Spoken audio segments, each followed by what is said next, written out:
శుభాకాంక్షలు.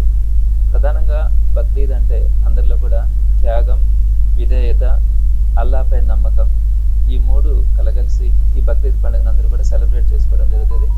ప్రధానంగా ముస్లిం సోదరులందరూ కూడా రంజాన్ పండుగను అతి పవిత్రమైన నెలగా భావించి ఆ రంజాన్లో ఒక్క పొద్దుండడం కానీ అత్యంత పవిత్రంగా కూడా ఆ రంజాన్ని సెలబ్రేట్ చేసుకోవడం జరుగుతుంది.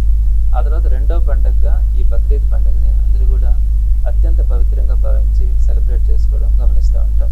మరి ఈ సందర్భంగా ప్రతి ఒక్కరూ కూడా వారికి ఉన్నంతలో పేదవాళ్ళకి దానం చేయడం కానీ త్యాగం కొంత చేయడం ఆ రోజు మనం గమనిస్తాం. ఇది ఒక మంచి సంప్రదాయం. అందరినీ మనం సమానంగా చూడాలి, మనకంటే తక్కువ ఉండే వాళ్ళని మనం సహాయం చేసే వాళ్ళందరినీ కూడా ఆదుకోవాలి అనే ఒక గొప్ప లక్షణంగా ఈ బక్రీద్ పండుగ మనకు కనపడుతుంది.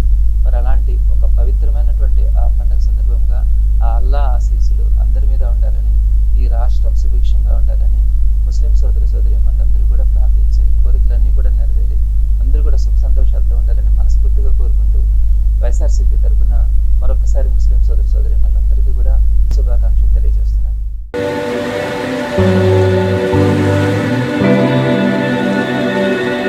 ఆనం వంశంలో రాజసం,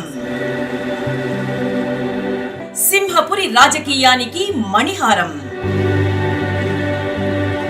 ప్రజా సేవకు నిరంతరం,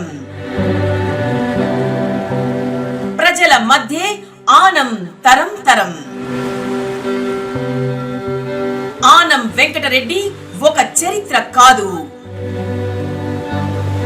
చరిత్ర పుటల్లో ఆయన ఓ సువర్ణాధ్యాయం. ఆనం కుటుంబానికి సేవా నిరతిని నేర్పిన బీజాక్షరం. మంత్రిగా రాష్ట్ర రాజకీయాలను శాసించిన ఘనుడు.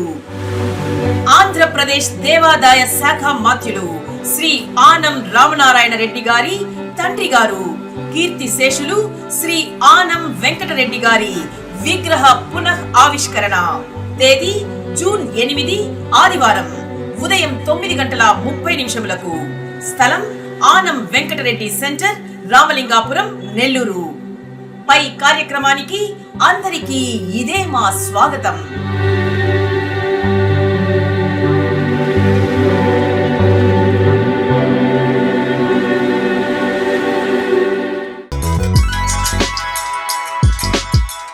Hi Nilor, please subscribe to N3 TV.